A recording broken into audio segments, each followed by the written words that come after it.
2 weeks and 2 unboxings. My. I am a lucky boy. Today I am unboxing my second ever G-Shock. But what did I get? Well, if you've seen the thumbnail by now, you should know. But I'll keep the pretense of suspense running for a few more seconds.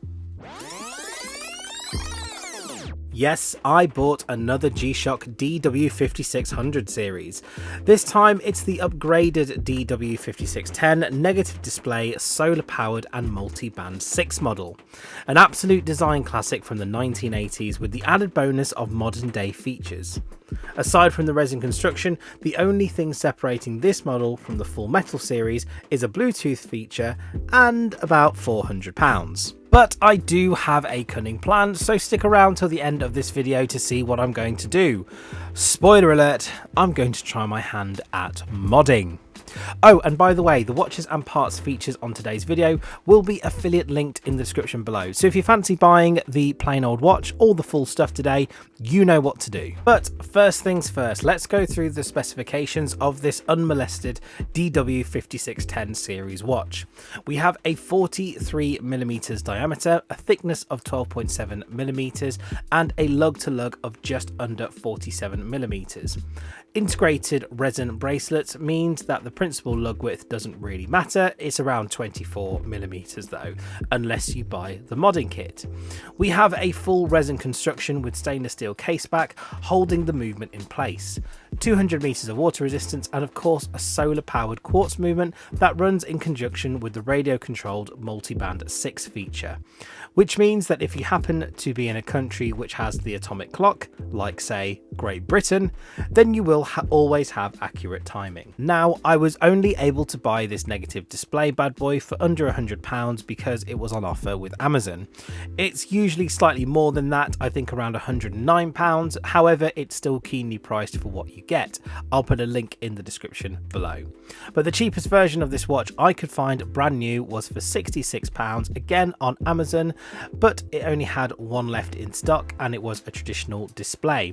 Again, links to that below. I'm not sure if they've restocked it or not, but I will still leave the links below. So just for posterity's sake, I'm going to compare this new G-Shock before I mod it with my original G-Shock that I bought last year. And as you can see, there are a lot of similarities, but there are some differences. The first difference I think is obvious to most people is that although they are both negative displays, they are a slightly different sort of layout. On the newer G-Shock, you have a little box in the corner where they have the date, and you don't get that on the original G which I bought last year.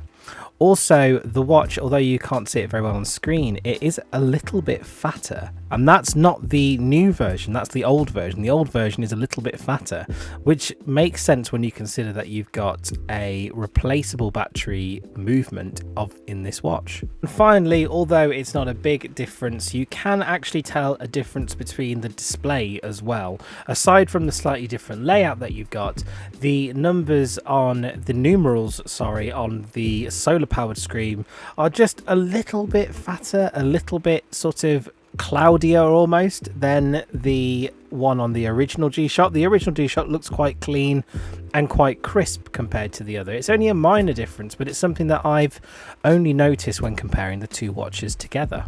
So now I have a new G-Shock, but what am I going to do with it? Well, thanks to the good lads over at AliExpress, you can find a few options to fit for a modding kit with the DW5610. I had a look online and you can find all sorts of kits, including a titanium one, but in the end I wanted something that looked a little different from the rest of my collection, so I decided on this stealth PVD black watch kit, and I think this watch will look stunning. Cue the music.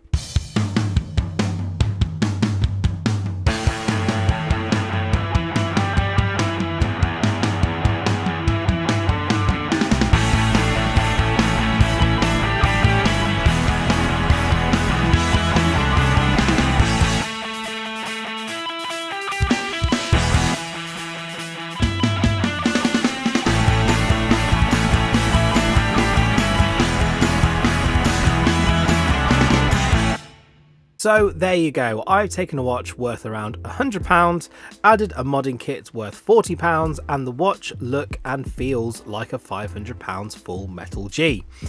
But enough rambling from me, what do you guys think? Would you rather mod a G-Shock, or would you shell out for the extra cash for the Bluetooth and the metal case? For me, although I don't mind the Bluetooth functions and the full metal G, I don't think the two extras on that watch justify the jump in price. Or maybe it's the OG G-Shock that's too cheap. What do you think? Let me know in the comments below. Otherwise, stay safe everyone, and I will see you all next week.